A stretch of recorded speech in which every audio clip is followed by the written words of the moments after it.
Right now, profit-hungry corporations are meeting for a power grab in Europe. They want to use the Transatlantic Trade and Investment Partnership, the TTIP, to help them influence international climate talks so they can get richer by trashing the planet. They want to make deals which could threaten desperately needed environmental protections and allow big polluters to write their own rules. To do this, powerful corporations and big multinational companies team up and pay for lobby groups, spending millions to get their own interests on the table. They've got one job: to influence trade talks and climate meetings, like the World Climate Summit, so they can pollute the environment, put our health in jeopardy, and destroy communities to increase their profits. So far, it's going well. They use secret negotiations and backroom deals to influence the lawmakers in their own interest, away from the eyes of the public and the press. Their lobbyists attend the talks in droves, blocking real change and stalling any serious action to protect our planet. They use euphemisms like regulatory cooperation to cover up the fact that they want to become quasi-lawmakers so the future rules work even more in their favour. And it's pretty easy to do. Unlike environmental groups, trade unions or consumer organisations, the lobbyists enjoy privileged access to the decision makers. They hold expensive dinners and lavish lunches, inviting ministers to secret meetings behind closed doors. Basically, the corporations' money gets their voices heard, while ordinary people have no say at all. They're essentially being invited to help write the laws that regulate their own industries before MPs have even seen them.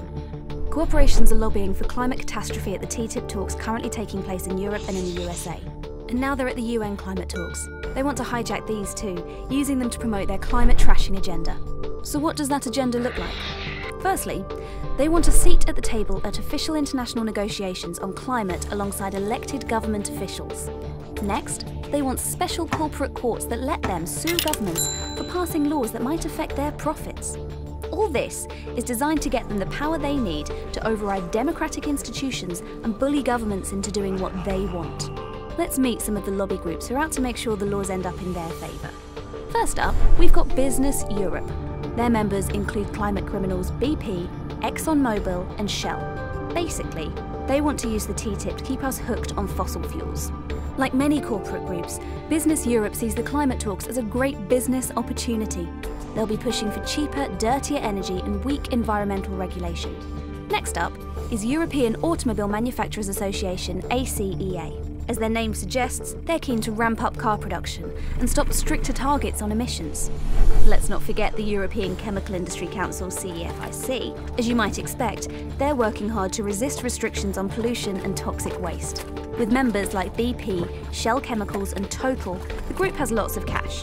It spent €10 million on EU lobbying in 2014 alone. The chemical industry is also looking forward to the climate talks, saying they must work for business. Food Drink Europe represents companies like Nestlé, Unilever and Coca-Cola. On their shopping list are cheaper raw commodities and weak public health laws.